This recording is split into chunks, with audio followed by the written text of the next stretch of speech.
Assalamualaikum warahmatullahi wabarakatuh. Di kesempatan kali ini saya akan mempresentasikan laporan PKL saya. Sebelumnya, perkenalkan terlebih dahulu.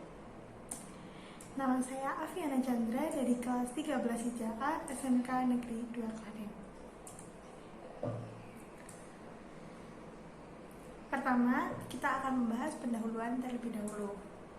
Latar belakang penyelenggaraan praktik kerja lapangan atau PKL merupakan bagian dari pelaksanaan pembelajaran pada sekolah kejuruan atau SMK yang melibatkan masyarakat khususnya di dunia kerja. Tujuan utamanya selain memperkuat penguasaan kompetensi teknik sesuai dengan kompetensi keahliannya, juga dimaksudkan untuk memberikan kesempatan kepada peserta didik menghayati dan mengamalkan untuk menginternalisasi nilai-nilai positif ke dunia kerjaan dalam rangka membangun pribadi peserta didik yang berkarakter. Dasar hukum pelaksanaan praktik kerja lapangan. Yang pertama, Undang-Undang Nomor 20 Tahun 2003 tentang Sistem Pendidikan Nasional. Yang kedua, Peraturan Pemerintah Republik Indonesia Nomor 41 Tahun 2015 tentang Pembangunan Sumber Daya Industri. Sedangkan yang ketiga, Peraturan Presiden Nomor 8 Tahun 2012 tentang Kerangka Kualifikasi Nasional Indonesia atau KKNI. Yang keempat, Peraturan Presiden Republik Indonesia Nomor 87 Tahun 2017 tentang Penguatan Pendidikan Karakter.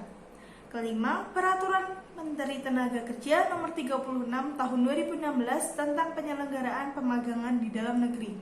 Yang keenam, Peraturan Menteri Pendidikan dan Kebudayaan Nomor 20 Tahun 2016 tentang standar kompetensi lulusan pendidikan menengah kejuruan.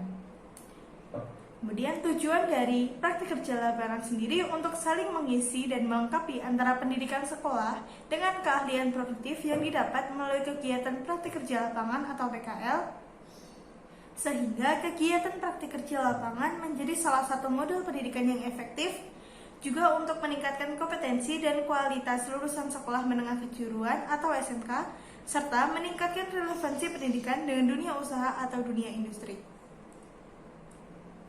Kemudian manfaatnya bagi siswa, yang pertama, mampu mengasah keterampilan yang diberikan. Kemudian menjalin kerjasama antara sekolah dengan perusahaan, menambah keterampilan pengetahuan, gagasan seputar dunia usaha serta industri yang profesional dan handal. Sebagai bentuk pengakuan dan penghargaan bahwa pengalaman kerja sebagai bagian dari proses pendidikan. Mendapatkan keahlian yang tidak diajarkan di sekolah didapat di dunia kerja atau dunia usaha atau industri. Kemudian membentuk pola pikir siswa-siswi agar terkonstruktif baik serta memberikan pengalaman dalam dunia industri maupun dunia kerja. Kemudian manfaatnya bagi sekolah adalah menjalankan kewajiban undang-undang, meningkatkan citra sekolah, meningkatkan hubungan sekolah dan masyarakat, meningkatkan popularitas sekolah di mata masyarakat, memberikan kontribusi dan tenaga kerja bagi perusahaan.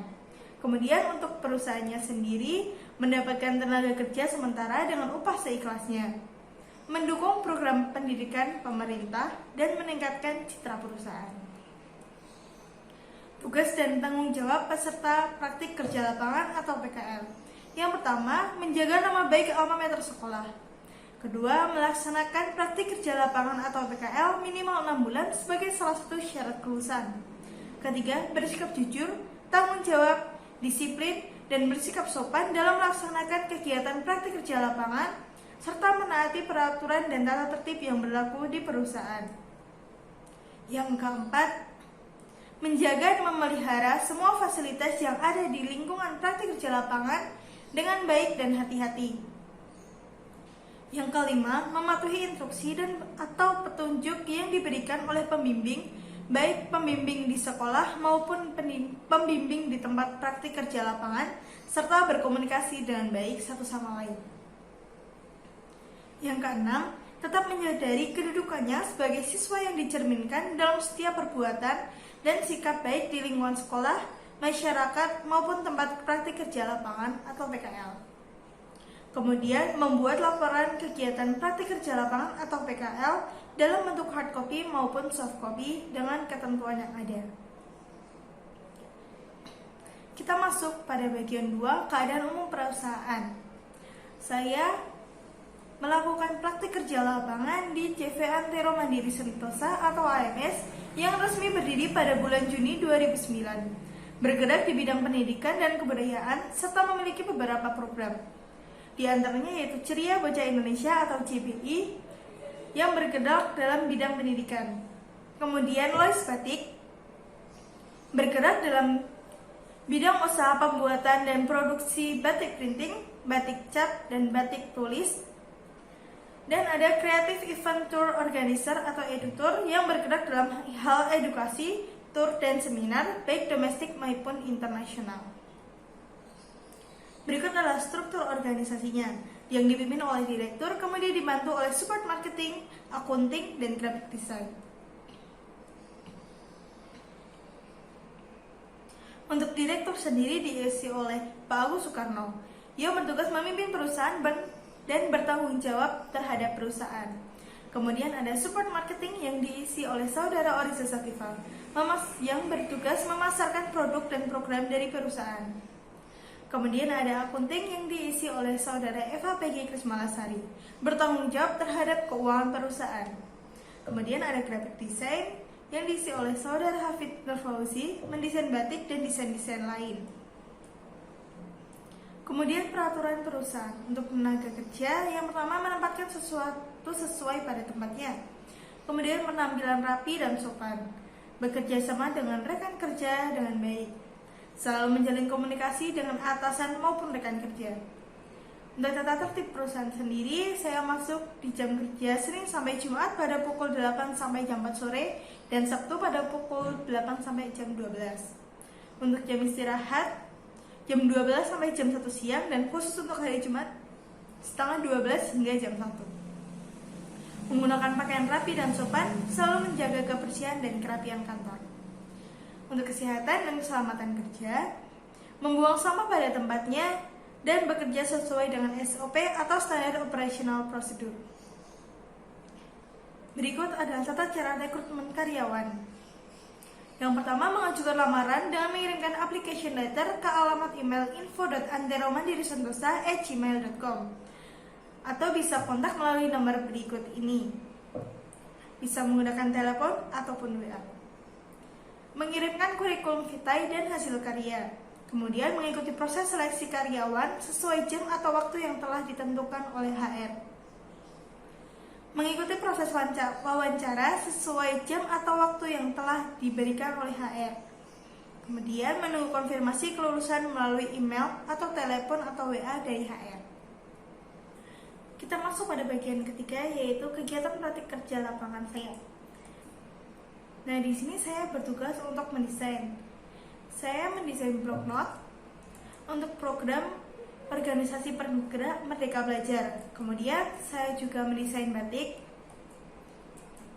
Nah, Lois Batik ini merupakan batik dari Lois Batik. Lois Batik bergerak dalam bidang usaha pembuatan dan produksi batik printing, batik cap, dan batik tulis. Lois Batik membuat dan memproduksi batik dengan desain custom atau desain sesuai keinginan dari konsumen atau konsumen mempunyai desain sendiri yang kemudian kami cetak. Ini merupakan batik dari kota Bandung berciri khas gedung sate. Kemudian saya juga mendesain poster yang secara rutin kita buat untuk peringatan Hari Besar di Indonesia. Kemudian ada juga desain masker dari Lois Batik. Kemudian kita juga kunjungan keluar kota. Nah, kunjungan keluar kota biasanya ketika ada acara workshop, lomba mewarnai, dan kunjungan untuk presentasi batik kepada pengurus IKTKI atau IKRA atau himbau di daerah. Untuk saya yang kemarin, saya ke Kota Salatiga untuk presentasi batik pada pengurus IKRA. Kesesuaian kompetensi yang diajarkan di sekolah dan kegiatan di tempat PKL adalah desain grafis dan editing video. Mohon maaf untuk editing video tadi saya tidak masukkan. Untuk editing video sendiri biasanya dokumentasi dari acara workshop, kemudian diupload di YouTube-nya Ceria Bocah Indonesia. Kesimpulan dan saran. Kesimpulannya, praktik kerja lapangan atau PKL berfungsi untuk menambah wawasan dan pengalaman kerja sehingga kita mengetahui bagaimana keadaan di lapangan. Kemudian untuk sarannya yang pertama untuk adik kelas, cari perusahaan yang sesuai dengan passion dan kompetensi di sekolah. Kemudian selalu berkonsultasi dengan pendidik masing-masing. Menjaga nama baik sekolah, menjaga sikap dan menaati peraturan. Untuk adik-adik nanti yang mau mencari tempat PKL, saya rekomendasikan perusahaan ini karena di sini membantu kita untuk terus berkembang dan kita banyak mendapatkan ilmu-ilmu baru. Sekian dari saya, ada kurangnya saya mohon maaf. Terima kasih telah mendengarkan. Akhirul kalam, wassalamualaikum warahmatullahi wabarakatuh.